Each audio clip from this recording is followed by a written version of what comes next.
এই যে সকাল সকাল চলে আসছি আমি, কুমারেশ এবং দিয়ামণি একটা চায়ের দোকানে। দিয়ামণি চিপস খাচ্ছে এবং আমরা চাটা খেলাম। তো আজকে আমার খুবই ব্যস্ততা একটা সময় যাবে। আজকে দুইটা প্রোগ্রামে আমাকে অ্যাটেন্ড করতে হবে। অ্যাট ফার্স্ট সকালের প্রোগ্রামটা ছিল আমার নাচের স্টুডেন্ট বর্ষা, ওর নাচের প্রতিযোগিতা, আন্তঃস্কুল যে ক্রীড়া এবং সাংস্কৃতিক প্রতিযোগিতা হচ্ছে সেখানে ও অ্যাটেন্ড করছে।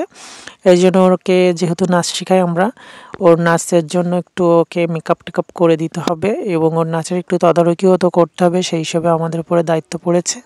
তো সকাল সকাল চলে গেলাম, দিয়ামণি কিন্তু আমাদের সাথে ছিল। আর এখানে গিয়েই দেখি একটা বাবু সুন্দরভাবে রেডি হয়ে গেছে, ওরও ডান্স হবে। ওর সঙ্গে কথা বলে জানলাম ও একটা দেশাত্মবোধক গানের উপরে ডান্স করবে। আর বর্ষা কিন্তু ততক্ষণে এখনও রেডি হয় নাই। আমি গিয়ে জানতে পারলাম ও অনেকগুলো ইভেন্টে নাম দিয়েছে। ওর নাচ তো রয়েছে, গানের প্রতিযোগিতা আছে, কবিতা আবৃত্তি আছে, চিত্রাঙ্কন আছে, আবার কুইজ প্রতিযোগিতা আছে। এতগুলো প্রতিযোগিতার সবগুলোর ইভেন্ট আজকে ও করবে। এই জন্য ওর নাচের মেকআপ নেওয়ার সময়ই পাচ্ছিল না, একের পর এক ওর ডাক আসছিল বিভিন্ন ইভেন্টে অংশগ্রহণ করার জন্য। এই জন্য আমরা একটু অলস টাইম পার করছিলাম। প্রথমে তো চাটা খেয়ে ঢুকলাম।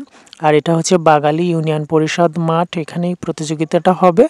আর পরিষদ কিন্তু অনেক সুন্দর একটা প্লেস আছে, এখানে আমরা রেস্ট নিচ্ছিলাম। তো আমরা একতলা থেকে দ্বিতীয়তলা তৃতীয়তলা পর্যন্ত ছাদে গিয়ে আবার একটু খুবই মজা করছিলাম। এই হচ্ছে এই স্টেজ, এখানে নাচের প্রতিযোগিতা এবং অন্যান্য প্রতিযোগিতাগুলো অংশগ্রহণ হচ্ছে।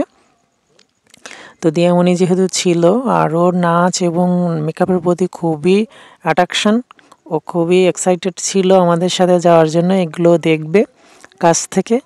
আর ও কিন্তু নাচতে পারে, সেটা আপনারা জানেন। আর বর্ষা একটু করে আসছে আবার চলে যাচ্ছে বিভিন্ন ইভেন্টে অংশগ্রহণ করার জন্য। আর আমিও খুবই ব্যস্ততার ভিতরে ছিলাম, যেহেতু তখন বেলা 1:30টার মতো বেজে গেছে। 3:30টার সময় আমার একটা মিটিংয়ে অংশগ্রহণ করতে হবে। ওই যে খুলনা থেকে 12-13 জন মতো চিফ গেস্ট আসবেন, গীতা একাডেমি নামে একটা কালচারাল সংস্থা, এবং সেখানে তারা কিছু কালচারাল প্রোগ্রাম করবে এবং তার দায়িত্ব কিন্তু আমার ওপরে। তো কি আর করা, এই যে শুরু করে দিয়েছি বর্ষার মেকআপ। দেখুন কত বাচ্চারা চলে আসছে মেকআপ দেখার জন্য। আর এই যে বেজ মেকআপটা কমপ্লিট করতে না করতেই তার আগে বর্ষার আম্মু এসে বললেন যে স্যার, বর্ষার কুইজ প্রতিযোগিতায় নাম দেওয়া, ওর নাম ডাকছে, কিছুক্ষণের মধ্যে ওকে যেতে হবে। তো বেজ মেকআপটা ইনকমপ্লিট রেখেই চলে যায় কুইজ প্রতিযোগিতায় অংশগ্রহণ করার জন্য। তো কুইজ প্রতিযোগিতাতেও আবার ফার্স্ট হয়েছে। এই যে ইউনিয়ন পর্যায়ে যে প্রতিযোগিতাটা হচ্ছে, এখান থেকে যারা প্রথম স্থান অধিকার করবে তাদেরকে আবার উপজেলাতে পাঠাতে হবে নেক্সট ডেটে। সেখানে উপজেলা পর্যায়ে আবার একটা প্রতিযোগিতা হবে। তো এই যে ওর বেজ মেকআপটা করছিলাম এবং কুমারেশ ভিডিও ফুটেজগুলো নিচ্ছিল। ওকে একটা পেইন স্টিক দিয়ে সুন্দর করে মেকআপটা করছিলাম। আর বর্ষা কিন্তু অনেক সুন্দর সুইট একটি মেয়ে, ওর স্কিন টোন যেহেতু অনেক সুন্দর।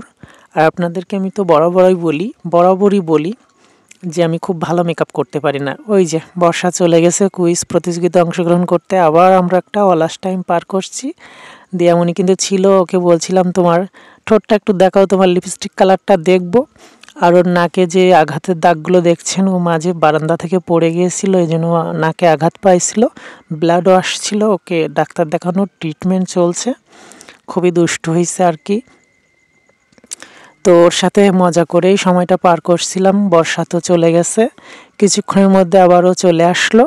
আর এখানে কিন্তু এই যে বর্ষা এসে গেছে, বাকি ফুটেজগুলো নিতে পারি নাই। ওর বেজ মেকআপটা কমপ্লিট হওয়া অবস্থায় আবার কবিতা আবৃত্তিতে চলে যায়, এবং দেন সেখান থেকে আসার পরে ওর শাড়িটা পরিয়ে দিই এবং জুয়েলারিগুলো পরিয়ে দেই।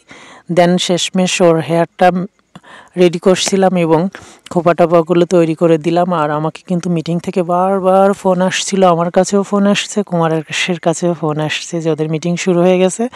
অলরেডি তখন 3:30 বেজে গেছে, আর 3:30 থেকেই কিন্তু মিটিংটা শুরু হবে। আর বর্ষা কিন্তু আজকে একটা লোকনৃত্য করবে, এই জন্য ওকে একটু আদিবাসীদের মতো সুন্দর করে পাতা টাতা দিয়ে ওর চুলের খোপাটা করে দিচ্ছিলাম। অনেক সুইট লাগছিল ওকে। বাচ্চারা কি এমনি বড় অনেক গার্ডিয়ানরাও আসছিল আমার মেকআপ দেখতে। বরাবরই কিন্তু একজন নাচের শিক্ষক হিসাবে এগুলো আমার দায়িত্বের উপরে পড়ে। আমি খুব ভালো মেকআপ করতে পারি না, কিন্তু আমার কিছু টিচারের গার্জিয়ানরা আছে, তারা কিন্তু আমাকে দিয়ে মেকআপ করাবেই, তো করাবেন। তো কি আর করা, তাদের অনুরোধ রাখতে এগুলো আমি করি। আর যেহেতু বলেছিলাম আমাদের বর্ষা কিন্তু জেলা পর্যায়ে গিয়েছিল গত বছর নাচের জন্য, জেলা পর্যায়ে কিন্তু কোনো স্থান গ্রহণ করতে পারিনি, তবে ওর একটা ভালো এক্সপিরিয়েন্স হয়েছে। আর এই ছিল ওর ফাইনাল লুক। বাদ বাকি যে আলতা টালতাগুলো পরানো আমি বলে দিয়েছিলাম বর্ষার আম্মুকে যে আপনি এটা কমপ্লিট করে দিয়েন, আমাকে মিটিং নিয়ে অ্যাটেন্ড করতে হবে। আর এই যে আমরা গাড়ি ছেড়ে দিলাম, দিয়া কিন্তু খুবই মজা করতেছিল। তখন অলরেডি 4টা বেজে গেছে, আধা ঘন্টা কিন্তু মিটিং চলছে। তো গাড়িতে ছেড়ে দেওয়ার পরে পিছনে এক ভাইয়া, সে বলছিল ভাই আপনার ডান্স তো দেখি আপনার ভীষণ ভালো লাগে আমাকে। তো উনি বলছিলেন আমাকে একটু ভিডিওতে নেন, তো ওনাকে আবার একটু ভিডিওতে নিলাম। খুব তাড়া আমাদের, আমরা চলে যাব মিটিংয়ে। আর দেয়া কিন্তু খুবই মজা করছিল, হাত পা ছুঁড়ে ছুঁড়ে মাঝে মাঝে মজা করছিল। আমি বলছিলাম গাড়িতে এগুলো করো না, যে কোনো সময় একটা দুর্ঘটনা ঘটতে পারে। আরও প্রচুর দুষ্টু হয়েছে, যেহেতু আস্তে আস্তে বড় হচ্ছে। আরও আবার বললে শোনে, কোনো কিছু যেটা মানা করবো সেটা কিন্তু ও রাখে। আর আমার মেকআপ আইটেমগুলো কিন্তু এই যে মাঝখানের ব্যাগে আছে। আমি আমার পার্সোনাল মেকআপগুলোই আমার নাচের স্টুডেন্টদেরকে মাঝে মাঝে করানো হয়। আর এই যে মিটিংয়ে চলে আসছি। আজকের এই মিটিংটা হচ্ছে গীতা একাডেমি, একটা কালচারাল অর্গানাইজেশন। এখানে আমার মেইন দায়িত্ব দেওয়া হয়েছে পিছিয়ে পড়া জনগোষ্ঠীকে সাংস্কৃতিক অঙ্গনে নিয়ে আসা, তাদের সাংস্কৃতিক অঙ্গনে কবিতা আবৃত্তি, নৃত্য, সঙ্গীত, একক অভিনয়, এগুলো তাদেরকে শেখানো এবং তাদের প্রতিভাগুলো বিকশিত করা, তাদেরকে বিভিন্ন প্রোগ্রামে অংশগ্রহণ করার সুযোগ করে দেওয়া। তো অলরেডি খুলনা থেকে যে অতিথিরা আসছিলেন তারা বক্তব্য দেওয়া শুরু করেছেন। আর যেহেতু এখানে পিছিয়ে পড়া জনগোষ্ঠীর কিছু অংশ তাদেরকে ইনভাইট করে নিয়ে আসা হয়েছিল, তারাও এগুলোতে সম্মতি দিচ্ছিলেন। তারাও বক্তব্যগুলো খুব সুন্দরভাবে শুনছিলেন। অনেক সুন্দর একটা পরিবেশ ছিল বিকালে। যেহেতু আমার একটু দেরি হয়ে গেছিলো, এই জন্য সরি বলে দিলাম আমাদের প্রসেনজিৎ দাদাকে। তো এখানে আমাদের এক বৌদি আমাদের সংগঠনের, তিনি তার মূল্যবান একটা বক্তব্য দিচ্ছিলেন, সবাইকে একটু বোঝাচ্ছিলেন। আর আমরা কিন্তু ভীষণ টায়ার্ড ছিলাম, কুমারেশও টায়ার্ড ছিলেন। যত হালকা পাতলা যা নাস্তা করেছি দুপুরে ঠিকমতো আমরা খাওয়া হয়নি। দিয়ামণিকে অবশ্য কিছু খাওয়ানো হয়েছিল। আর শেষমেশ আমাকে কিছু বলার সুযোগ করে দিলেন, আমাকেও কিছু কথা বলার জন্য অনুরোধ করলেন। তো আমিও বলছিলাম একজন সাধারণ ছেলে, একটা সাধারণ ফ্যামিলি থেকে কীভাবে আমি ডান্সটাকে ক্যারি করে আজকে এই পর্যন্ত এসেছি, সেই অভিজ্ঞতাটাও শেয়ার করছিলাম। সবাই জানতে চাচ্ছিল।